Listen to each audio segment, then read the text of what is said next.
Selamat pagi Bapak Ibu Saudara-saudari yang terkasih dalam nama Tuhan Yesus Kristus. Kembali kita bertemu di dalam sekolah minggu Gereja Baptis Efrata online, kelas remaja sampai dengan senior. Hari ini kita sudah masuk di dalam pelajaran ke-8, yaitu tentang perkataan yang memuliakan Tuhan. Kita akan belajar bersama-sama bagaimana setiap kata-kata yang keluar dari mulut kita hanya untuk kemuliaan bagi nama Tuhan. Bagaimana kita harus mengekang lidah kita, mengendalikan perkataan kita, supaya kehidupan kita sebagai murid-murid Tuhan, sesuai dengan tema besar kita, menjadi murid yang bisa menyangkali dirinya sendiri. Semuanya itu, salah satunya adalah tentang perkataan yang kita keluarkan. Sebelum kita bersama-sama melanjutkan pembelajaran kita akan terlebih dahulu berdoa. Bapak, terima kasih untuk pagi hari ini kami boleh bersama-sama kembali belajar kebenaran firman Tuhan. Bila Tuhan akan berkati kami dengan firman-Mu yang sungguh luar biasa, menolong kami, memberikan pengertian bagi kami, supaya kami terus bertumbuh di dalam Engkau. Kami boleh menjadi murid-murid Tuhan yang bisa menyangkal diri kami dengan menguasai setiap perkataan kami yang kami keluarkan di dalam kehidupan kami sehari-hari. Tuhan akan mengajar kami bagaimana kami boleh mengekang lidah kami dan sentiasa mengendalikannya demi hormat dan kemuliaan bagi nama-Mu. Terima kasih Tuhan, terima kasih. Pimpin dan sertai pembelajaran kami dari awal pertengahan ke akhirnya. Kami serahkan keberadaan kami masing-masing dimanapun kami berada. Tuhan memberkati. Yang sakit Tuhan akan sembuhkan. Yang sedang di dalam pergumulan Tuhan akan berikan kekuatan dan penghiburan. Dan yang sedang ada suatu hal yang harus kami hadapi, kami percaya Tuhan yang akan menolong kami untuk melaluinya, sehingga kami boleh menyelesaikan semuanya dengan baik. Terima kasih Bapak, terima kasih. Ini kami Tuhan, kami siap belajar kebenaran firman-Mu. Di dalam nama Tuhan Yesus kami sudah berdoa dan mengucap syukur. Amin. Mari kita akan buka Alkitab kita bersama-sama di dalam kitab Yakobus pasal yang ketiga ayat 1-12. Firman Tuhan kali ini didasarkan pada kitab Yakobus pasal yang ketiga ayat 1 sampai yang ke-12. Saya akan menolong membacakan bagi Bapak Ibu Saudara. Bapak Ibu Saudara bisa menyimak di Alkitab masing-masing di rumah ya. Dosa karena lidah. Saudara-saudaraku, janganlah banyak orang di antara kamu mau menjadi guru, sebab kita tahu bahwa sebagai guru kita akan dihakimi menurut ukuran yang lebih berat. Sebab kita semua bersalah dalam banyak hal. Barang siapa tidak bersalah dalam perkataannya, ia adalah orang sempurna yang dapat juga mengendalikan seluruh tubuhnya. Kita mengenakan kekang pada mulut kuda, sehingga ia menuruti kehendak kita. Dengan jalan demikian, kita dapat juga mengendalikan seluruh tubuhnya. Dan lihat saja, kapal-kapal walaupun amat besar dan digerakkan oleh angin keras, namun dapat dikendalikan oleh kemudi yang amat kecil, menurut kehendak jurumudi. Demikian juga lidah, walaupun suatu anggota kecil dari tubuh, namun dapat memegahkan perkara-perkara yang besar. Lihatlah, betapapun kecilnya api, ia dapat membakar hutan yang besar. Lidah pun adalah api. Yang merupakan suatu dunia kejahatan dan mengambil tempat di antara anggota-anggota tubuh kita sebagai sesuatu yang dapat menodai seluruh tubuh dan menyalakan roda kehidupan kita. Sedang ia sendiri dinyalakan oleh api neraka. Semua jenis binatang liar, burung-burung, serta binatang-binatang menjalar dan binatang-binatang laut dapat dijinakkan dan telah dijinakkan oleh sifat manusia. Tetapi tidak seorang pun yang berkuasa menjinakkan lidah. Ia adalah sesuatu yang buas, yang tak terkuasai, dan penuh racun yang mematikan. Dengan lidah kita memuji Tuhan Bapa kita, dan dengan lidah kita mengutuk manusia yang diciptakan menurut rupa Allah. Dari mulut yang satu keluar berkat dan kutuk. Hal ini saudara-saudaraku tidak boleh demikian terjadi. Adakah sumber memancarkan air tawar dan air pahit dari mata air yang sama? Saudara-saudaraku, adakah pohon ara dapat menghasilkan buah zaitun, dan adakah pokok anggur dapat menghasilkan buah ara? Demikian juga mata air asin tidak dapat mengeluarkan air tawar. Dari firman Tuhan yang sudah kita baca tadi, bahwa Rasul Yakobus ingin mengajarkan kita dan mengingatkan kita bahayanya dosa karena lidah. Lidah bagian kecil dari tubuh kita, tapi memiliki kekuatan yang besar ya. Mengapa saya berkata seperti itu? Karena dengan lidah kita bisa membunuh orang lain. Kita bisa mematikan harapan orang lain. Kita bisa membawa orang lain kepada suatu masa depan yang suram ya, karena lidah kita perkataan yang kita keluarkan. Lalu dengan lidah juga kita bisa membangun orang lain. Dengan lidah juga kita bisa memberikan harapan kepada orang lain. Itulah lidah, punya kekuatan yang besar walaupun kecil ya. Oleh karena itu dari kitab Yakobus ini yang ditulis oleh Rasul Yakobus, Rasul Yakobus menasihatkan kepada kita semua supaya kita berhati-hati dengan lidah kita. Jangan sampai kita sebagai anak-anak Tuhan tidak bisa mengendalikan lidah kita ya. Kalau mungkin saat ini bukan hanya lidah yang harus kita kendalikan, tetapi juga orang katakan adalah jempol kita ya. Ada sebuah iklan yang sangat lucu sekali ya. Mungkin Bapak Ibu Saudara juga sudah pernah melihat iklan ini. Bagaimana orang tersebut selalu mengeluarkan kata-kata yang tidak baik, sindiran-sindiran, cemoohan, bahkan berita-berita hoak di media sosial melalui jempolnya ya. Lalu tiba-tiba jempolnya menjadi membesar ya. Kemudian untuk menebus dosa-dosanya atau kesalahannya itu, dia harus banyak berbagi berkat kepada orang lain juga melalui sosial media ya.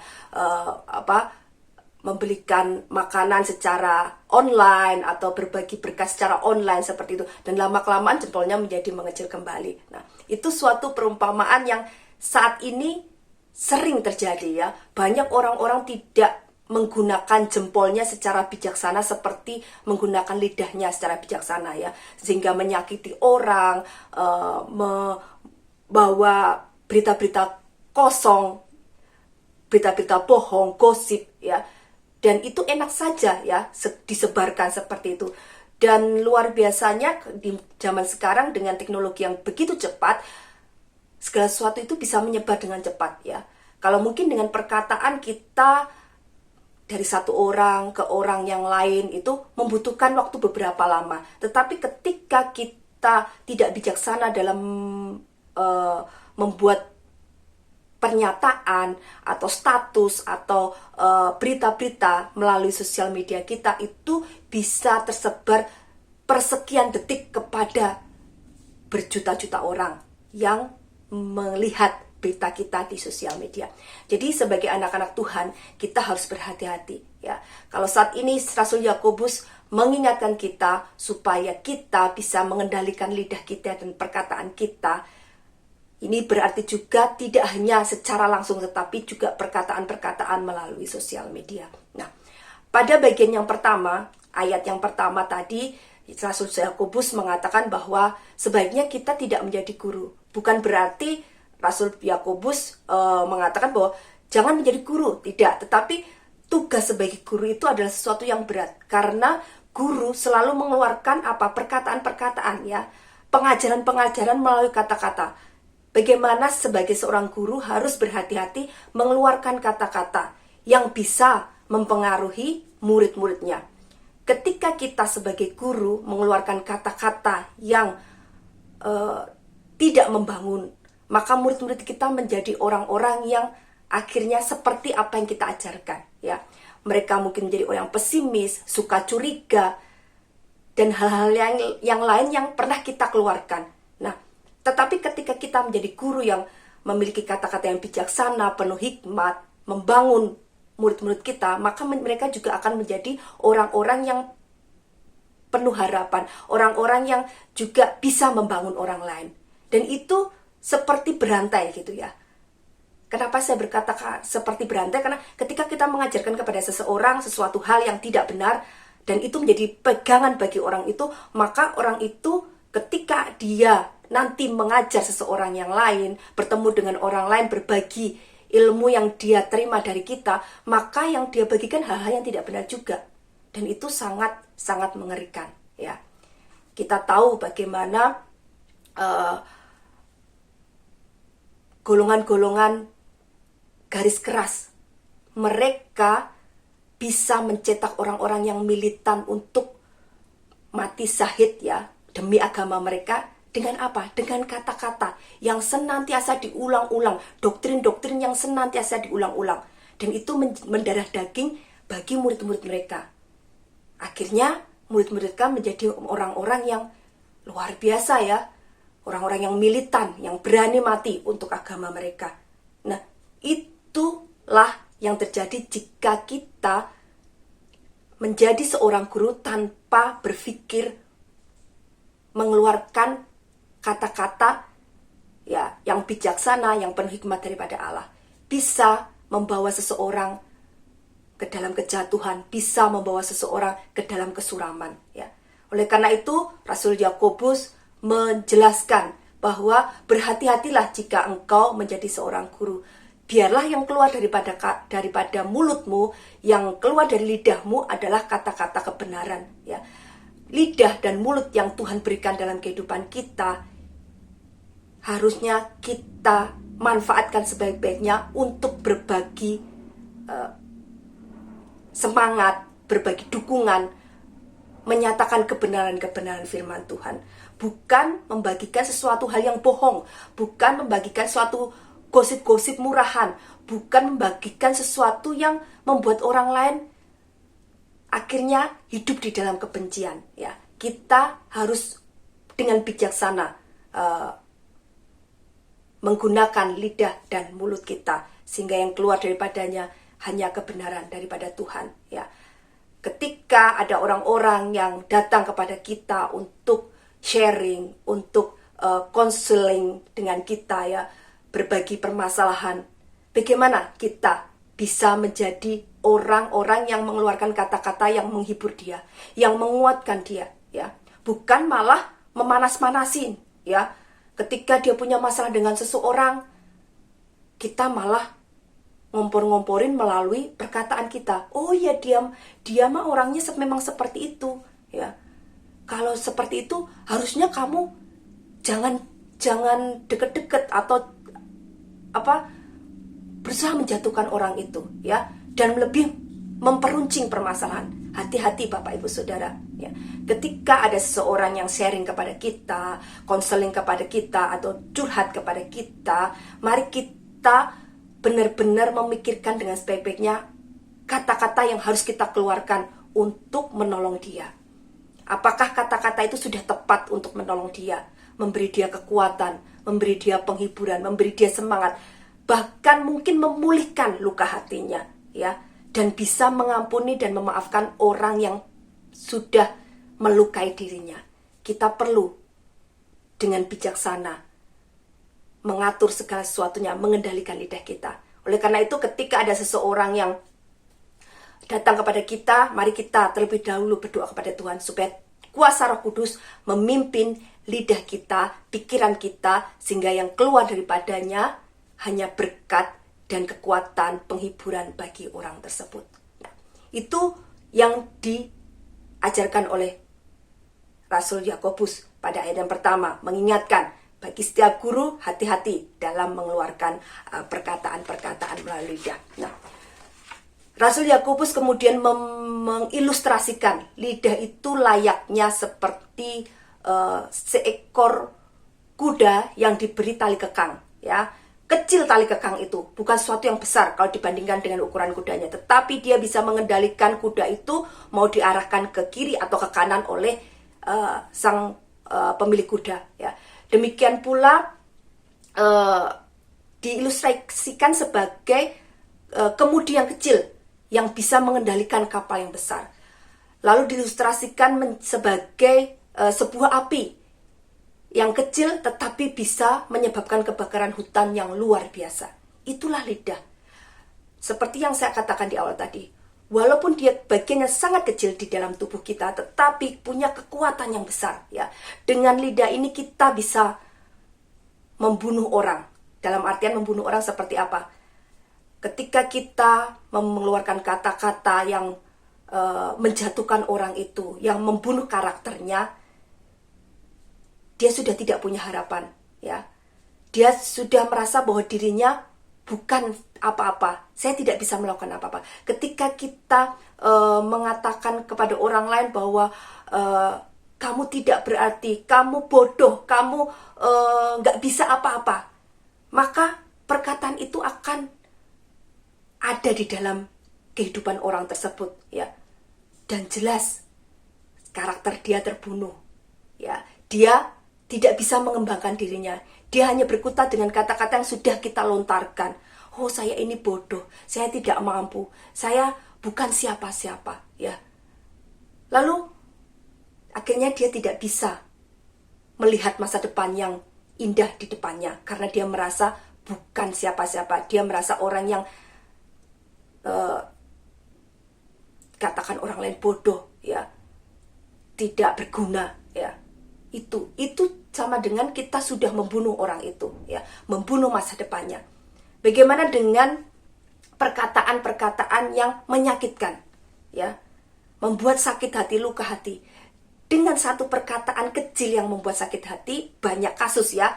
Kita lihat di dalam kejahatan, banyak kasus terjadi pembunuhan, terjadi balas dendam sehingga nyawa seseorang hilang. Karena apa? Karena sakit hati oleh perkataan seseorang. Saya pernah dulu waktu sebelum online, ya, ketika belajar bersama-sama di gereja, saya pernah mengatakan kepada murid-murid saya bahwa kalau orang ditampar atau dipukul, itu apa ya, sakitnya itu ya sudah jeprak, sakit gitu, ya. Dan ya udahlah, selesai. Beberapa minggu mungkin ada lebam, ya, ada luka, tapi itu akan selesai dalam beberapa minggu atau 1 bulan, ya. Tidak sampai bertahun-tahun. Tetapi ketika seseorang dihina, dicemooh, direndahkan oleh perkataan, itu tidak bisa sembuh dalam beberapa minggu. Itu tidak bisa sembuh dalam hitungan bulan. Itu bisa saja menjadi suatu akar kepahitan yang terus dibawa dia bertahun-tahun. Dan pada saatnya nanti, ketika dia sudah tidak tahan lagi, maka terjadilah kasus-kasus kejahatan yang banyak terjadi, ya. Diperkosa, dibunuh, karena apa? Dulu memiliki dendam, sakit hati. Oh, saya dulu mungkin waktu nembak dia atau menyatakan cinta dihina, ya. Kemudian dia sakit hati, udah saya perkosa aja ini perempuan, gitu, ya. Atau mungkin membunuh majikannya karena ketika bekerja sebagai karyawan di tempat majikannya, dia dihina, dia dicemooh, dia direndahkan, tidak terima, disimpan dan dipelihara bertahun-tahun. Ketidakterimaannya dan sakit hatinya, kepahitannya itu akhirnya diluapkan dengan merampok dan membunuh mantan bosnya. Itu banyak terjadi. Itulah yang terjadi. Lidah yang kecil ini bisa menyebabkan suatu perkara yang besar. Karena berita bohong yang kita bagikan, rumah tangga bisa pecah, ya. Keluarga bisa tercerai-berai. Gereja bisa pecah oleh karena apa? Gosip-gosip, oleh karena berita-berita hoak, perkataan-perkataan yang tidak bijaksana. Mungkin bagi kita sepele, kita membuat ungkapan atau kalimat yang kita sampaikan pada orang lain.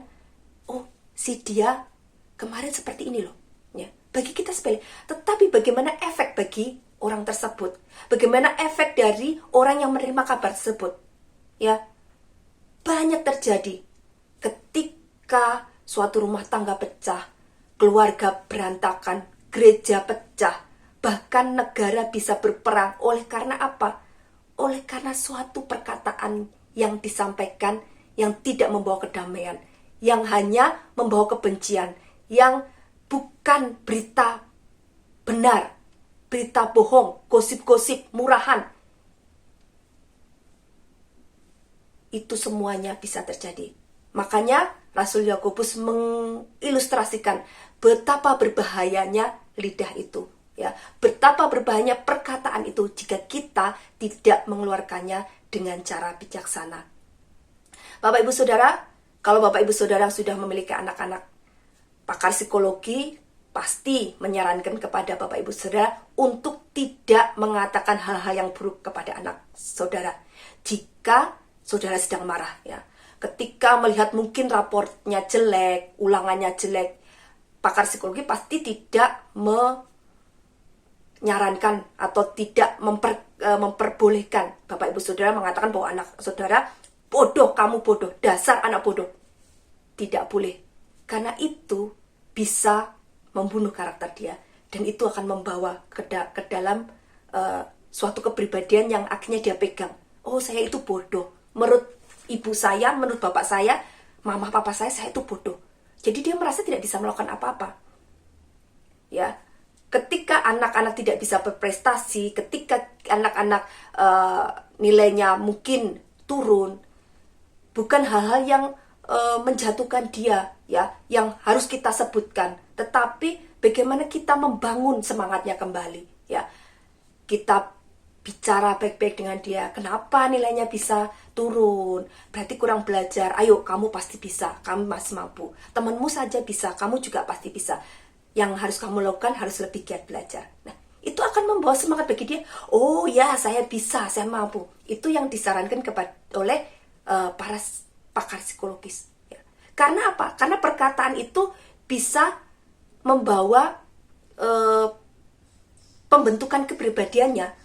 Ketika dia melakukan kesalahan dan kita langsung menghakimi dia, menjudge dia, kalau dia bodoh, dia tidak bisa, dia tidak berguna, maka dia akan menarik diri dan menjadi orang-orang yang menutup diri, menjadi orang-orang yang minder, yang merasa bahwa saya tidak bisa melakukan apa-apa, saya tidak mampu, saya tidak berguna, saya bodoh, karena itu terus didengungkan di dalam kehidupannya, di dalam dirinya oleh kita orang tuanya. Jadi hati-hati Bapak Ibu Saudara, ketika Bapak Ibu Saudara marah, kendalikan lidah Bapak Ibu Saudara.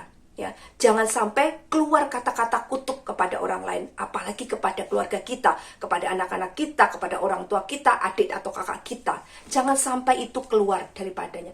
Karena kita ingat bahwa perkataan orang benar sangat besar kuasanya. Saya sering mengingatkan anak saya ketika dia mulai main-main dengan perkataan, bagi dia itu lucu gitu ya. Tapi saya selalu mengingatkan, gak boleh bilang seperti itu ya. Karena omonganmu itu adalah doamu ya.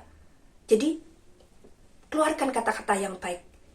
Keluarkan perkataan yang bisa memberi semangat sama kamu, sama buat teman-temanmu. Tidak boleh kata-kata yang mengutuk, tidak boleh kata-kata yang tidak benar ya. Walaupun itu hanya bercanda atau lucuan, tidak boleh. Karena perkataanmu adalah doamu. Perkataan orang benar itu besar kuasanya. Ketika dia mulai berbohong, mungkin mengatasnamakan sakit, mengatasnamakan mungkin orang tuanya sakit atau orang tuanya meninggal. Saya selalu ingat ya, itu tidak boleh. Berarti kamu memiliki doa seperti itu ya. Tidak boleh seperti itu. Dan dia, ya Bu, minta maaf. Besok nggak diulang lagi. Ya. Bagaimana kita juga menanamkan sedari kecil kepada anak-anak kita supaya mereka dengan bijaksana mengeluarkan kata-kata dari mulut mereka ya. Sering ya kita mendengar bagaimana anak-anak muda bercanda ya. Anak-anak bercanda. Kadang tragis ya. Dengan kata-kata yang kotor, kata-kata yang tidak bijaksana keluar dari mulutnya begitu saja, celmong gitu ya. Kalau orang Jawa ngomongnya celmong itu asal keluar gitu, tanpa memikirkan dampaknya ya. Bagaimana kita harus mengajar mereka, mengarahkan mereka bahwa tidak boleh ada kata-kata sia-sia keluar dari mulutmu. Karena kamu adalah anak Tuhan. Kamu harus menjadi berkat bagi banyak orang. Kamu harus menjadi hormat dan kemuliaan bagi nama Tuhan. Jadi segala sesuatu yang keluar dari mulutmu harus kata-kata yang memuliakan nama Tuhan, yang menjadi berkat bagi sesama. Jangan kata-kata kotor, kata-kata sia-sia, kata-kata yang tidak benar, ya. Walaupun itu bercanda, ya. Saya sering tekankan kepada anak saya.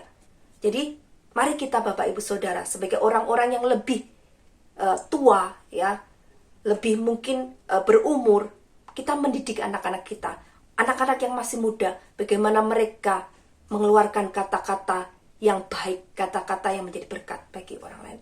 Karena tadi seperti yang dinasihatkan Rasul Yakobus bahwa perkataan itu sangat besar kuasanya. Dia memiliki kekuatan yang luar biasa jika tidak dikendalikan sedemikian rupa. Bisa mempengaruhi orang lain, bisa mempengaruhi situasi dan kondisi yang ada, bahkan bisa mempengaruhi keadaan dunia ini.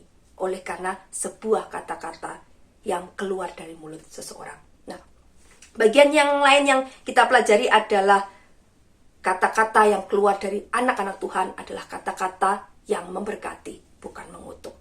Kalau Rasul Yakobus tadi mengatakan bahwa dari mulut yang sama seharusnya tidak keluar kata-kata berkat dan kata-kata kutuk, ya. Tetapi dari mulut satu harusnya hanya mengeluarkan kata-kata berkat dan kemuliaan bagi nama Tuhan. Dia memperumpamakan seperti sebuah mata air yang tidak bisa mengeluarkan air manis dan air pahit. Tidak mungkin. Pohon ara tidak bisa menghasilkan buah zaitun. Pohon anggur tidak mungkin mengeluarkan buah ara, tetapi menghasilkan buah anggur. Ya, kita sebagai anak-anak Tuhan yang memiliki kasih yang besar, daripada kita harusnya keluar kata-kata yang memberkati. Kata-kata yang membawa hormat dan kemuliaan bagi nama Tuhan. Karena Tuhan Allah kita adalah Tuhan Allah yang memberkati.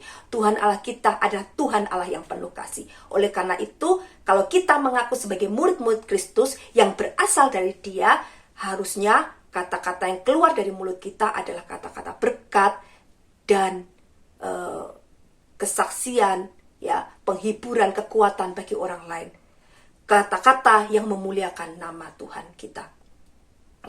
Sering ya terjadi, banyak orang-orang percaya ketika di gereja luar biasa perkataannya, penuh kasih, lemah lembut, menghibur, menguatkan, bahkan mereka menjadi guru-guru sekolah minggu. Tetapi ketika keluar dari gereja, masuk ke dunia kerja, masuk ke dunia usaha, mulai hilang kata-kata yang penuh berkat itu. Mengutuk karyawannya, mencela karyawannya, ketika karyawannya mulai salah sedikit langsung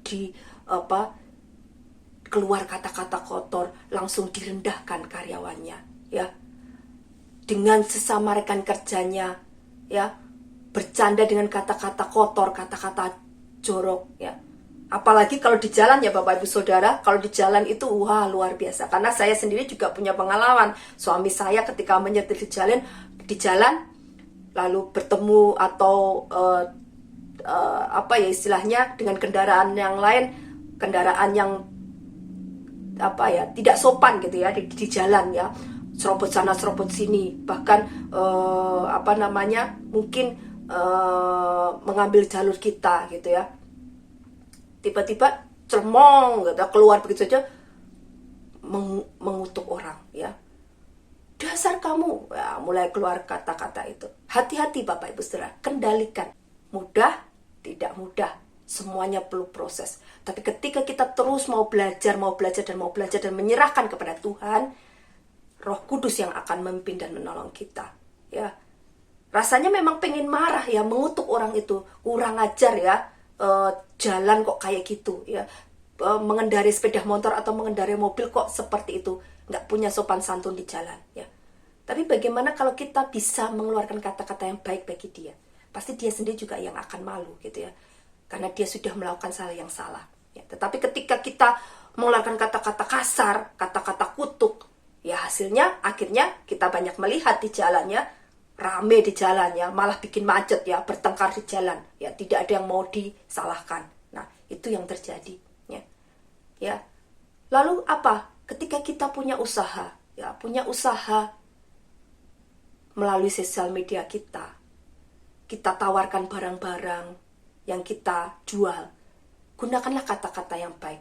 Jangan menghina barang dagangan orang, jangan menjelek-jelekan lapaknya orang lain. Tetapi mari kita buktikan bahwa jualan kita adalah lebih baik, ya, tanpa menjelekkan orang lain, ya. Memilih kata-kata yang tepat, memilih kata-kata yang baik, ya.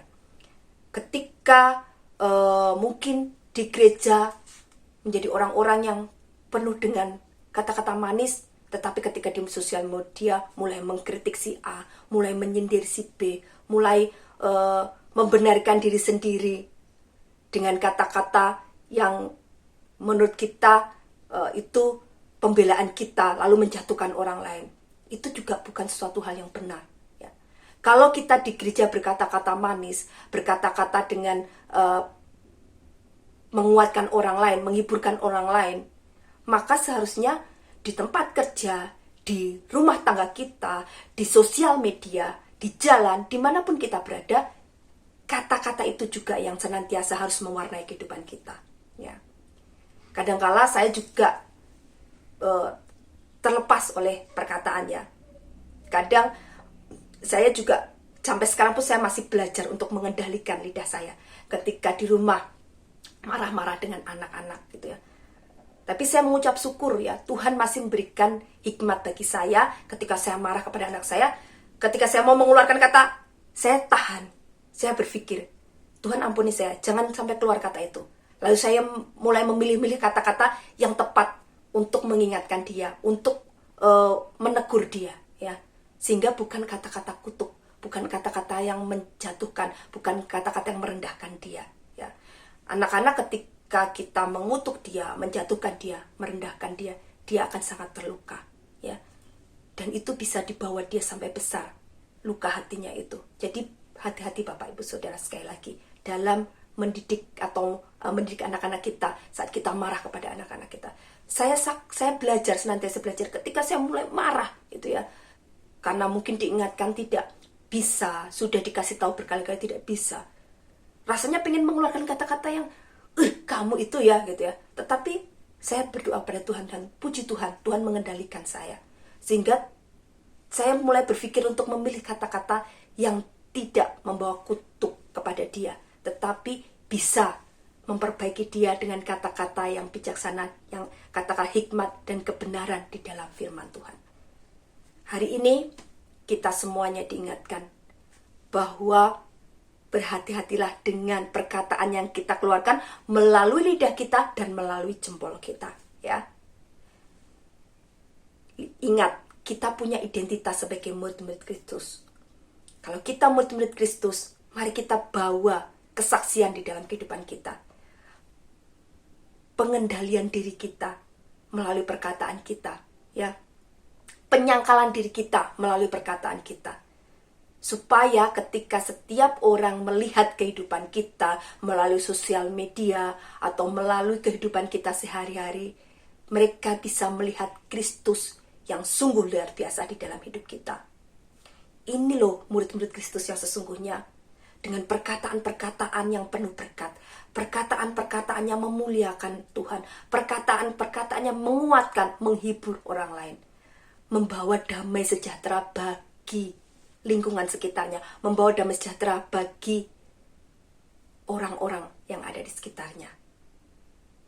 Itu tugas kita sebagai murid-murid Kristus, membawa kemuliaan bagi nama Tuhan kita, Yesus Kristus. Ketika orang lain melihat, merasakan apa yang kita lakukan, apa yang kita perkatakan, biarlah mereka juga memuliakan Tuhan Allah kita.